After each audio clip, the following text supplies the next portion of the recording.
Gabi ng May 13, 2026 sa Pasay City, Manila habang papasok ang mga sundalo na may dalang armas at suot ang protective gear paakyat ng hagdan ng Senate Building ay biglang may nagpaputok ng baril.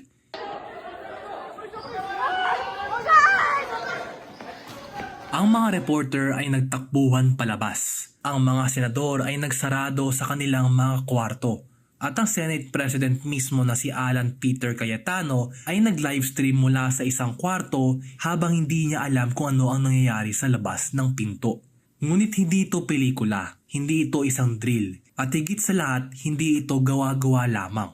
Ito ay nangyari kagabi sa ating Senado, sa ating bansa. At ang tanong ngayon na nasa isip ng bawat Pilipino, sino ang nagpaputok?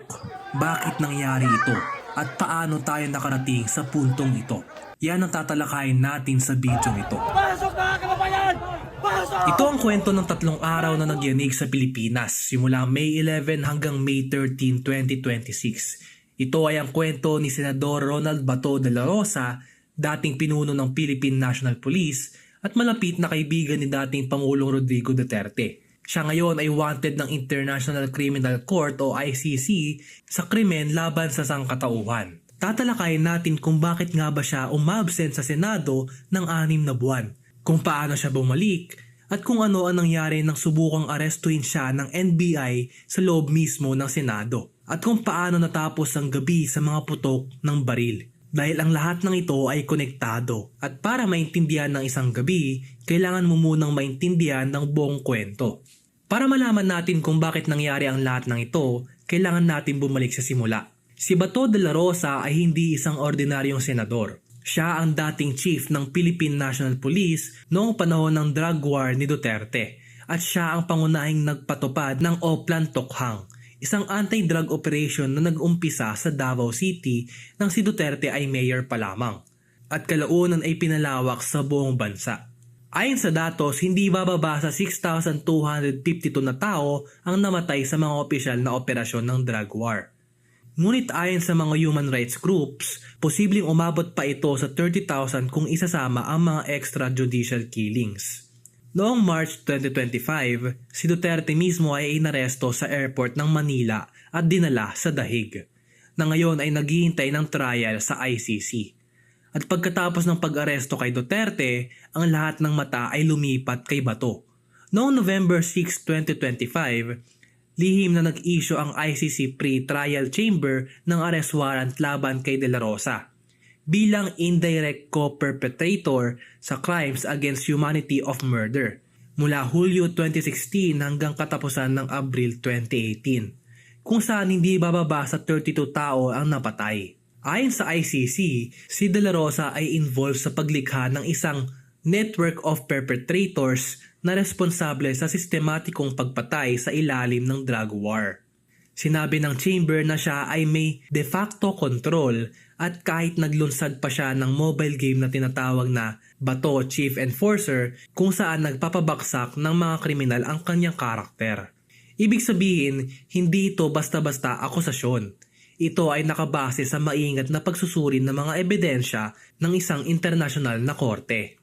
At nang malaman ni Bato ang tungkol sa warrant, nagtago siya. Inamin niya mismo na nakatanggap siya ng impormasyon mula sa palasyo na mayroon ng ICC warrant laban sa kanya. My liberty is under threat, sabi niya.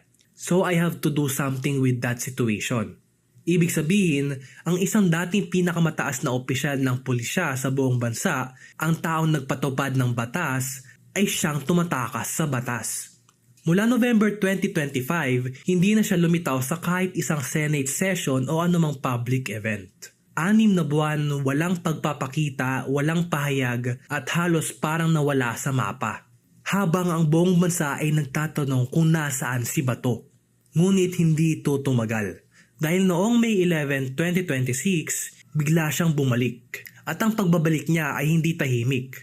Nagbalik sa De La Rosa sa Senado noong May 11 para sa 2 malaking dahilan. Ang pagpapalit ng Senate leadership at ang paparating na convening ng Senado bilang impeachment court para kay Vice President Sara Duterte. Ngunit kasabay niya, naroon din si dating Senator Antonio Trillanes, may dala siyang kopya ng ICC arrest warrant laban kay Bato at kasama niya ang mga ahente ng National Bureau of Investigation. Nagkaroon ng serye ng habol-habulan sa loob ng Senate, mula sa hallway hanggang sa far exit. Sa isang punto, nadapa si De La Rosa sa hagdan habang hinahabol siya ng mga NBI agents. Sa CCTV footage na ipinakita sa plenary, malinaw na nakikita ang isang lalaki sa Barong Tagalog na tumatakbo at ito ay si Bato. Ngunit hindi ito ang sinabi niya sa mga reporter. Kung ako'y absent, hinahanap ninyo ako. Galit na sabi ni De La Rosa sa plenary. Ngayon, nagpapakita ako dito. Hinarang ako ng NBI. Ni-wrestling ako doon. Nagkasugat-sugat ako. This is the Senate. Wala silang respeto sa institusyon ng Senado.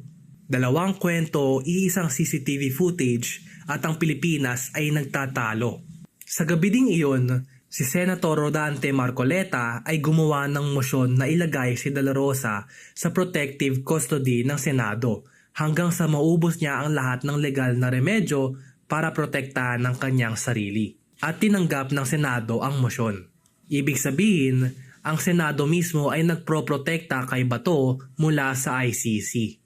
Sa labas ng Senado, 2 grupo ang naghaharap. Sa isang panig, ang mga taga-suporta ni Marcos, suot ang puti, may mga streamer na nagsasabing, "No one is above the law. Bato, arestuhin." At Sara, litisin.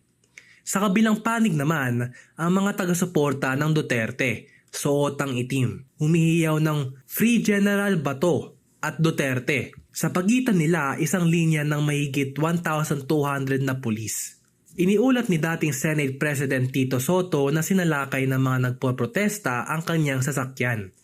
The barbaric protesters bang my vehicle repeatedly, threw battles and cursed foul remarks, sabi niya. Sa loob ng Senado, humiling si De La Rosa sa kanyang mga taga-suporta na mag-prayer vigil sa labas. Habang may ulat na ang mga ahente ng NBI at CIDG ay paparating na para ipatupad ang warrant.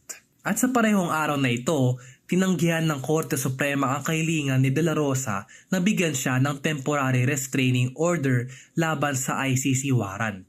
Walang legal na proteksyon mula sa pinakamataas na korte ng bansa. Sa puntong ito, naipon na ang lahat. Ang tensyon, ang mga taga-suporta sa labas, ang mga sundalo, ang mga reporter sa loob, at pagkatapos ay nagpaputok. Higit sa 15 tiro ang narinig sa loob ng Senate building. Ang mga reporter ay nagtakbuhan palabas para sa kaligtasan. Ang mga security forces ay nag-utos ng evacuation ng gusali. Sinabi ng NBI na wala silang agents na nakadeploy para arestuhin si De La Rosa sa gabing iyon. At hindi sila ang nagpaputok ng mga baril. Kung hindi sila, sino? Sa isang Facebook livestream, sinabi ng Senate President Alan Peter Cayetano na so far everyone is safe, kasama si De La Rosa, at patuloy pa rin ang pagsisiyasat ng Senate authorities kung saan nagmula ang mga paputok. Sa parehong gabi, ang mga artikulo ng impeachment laban kay Vice President Sara Duterte ay dinala sa loob ng Senado habang naka-lockdown pa rin ang gusali. Ibig sabihin, sa isang gabi lamang, nagpaputok sa Senado, may aresto na sinusubukang isagawa, may impeachment documents na pinasok, at ang buong bansa ay nakamasid sa telebisyon at sa kanilang mga telepono. Para sa maraming Pilipino, malamang ang tanong ay ito, bakit kailangan nating alalahanin ang isang korte sa ibang bansa? Ngunit hindi ito simpleng usapin ng isang senador at isang warrant. Ang ICC o International Criminal Court ay isang korte na nilikha ng mundo para panagutin ng mga lider na hindi kayang harapin ng sariling bansa. At ang Pilipinas nang sumali ito sa ICC noong nakaraang dekada ay nangako na kung may krimen laban sa sangkatauhan na may magaganap sa ating lupain, may responsibilidad tayong harapin ito. Kahit tumalis ang Pilipinas sa ICC nang kanselin ni Duterte ang membership, ang korte ay nagpanatili ng jurisdiction sa mga krimen na nangyari mula sa 2016 hanggang 2019. Ang mga taon na aktibo ang Pilipinas sa kasunduan. Ang nangyayari ngayon sa Senado ay hindi lang internal na usapin. Ito ay tinitignan ng buong mundo. Ito ay nagtatakda kung paano makikita ng international na komunidad ang Pilipinas. Isang bansa na sumusunod sa batas o isang bansa na nagproprotekta sa mga akusadong may kapangyarihan. At dito tayo hihinto sandali at magtatanong ano talaga ang nangyari. Nakita natin ang isang senador na tumakas sa waran. Nakita natin ang senado na nagbigay sa kanya ng proteksyon. Nakita natin ang dalawang grupo ng mga mamamayan na naghaharap sa labas. Ang isa ay nagsasabi ng walang sino man ang nasa itaas ng batas. At ang isa naman ay nagsasabing ang ICC ay banyaga at walang karapatang humusga sa isang Pilipino. At kagabi nagpaputok sa loob ng ating Senado. Dalawang katanungan ang nananatili. Sino talaga ang nagpaputok? At bakit? At pangalawa, kung ang isang dating pinakamataas na opisyal ng pulisya sa buong bansa ay maaaring magtago ng 6 na buwan, bumalik para sa isang boto at maprotektahan ng institusyong dapat magpatupad ng batas. Anong uri ng hustisya ang mayroon tayo? Hindi pa natin alam ang mga kasagutan sa tanong na iyon. Ngunit dapat nating harapin ng mga ito dahil ang nangyari sa Senado ay hindi lang tungkol kay Bato. Ito ay tungkol sa kung paano gumagana o hindi gumagana ang ating sistema ng batas at hustisya. Kung nakarating ka sa bahaging ito ng video, salamat.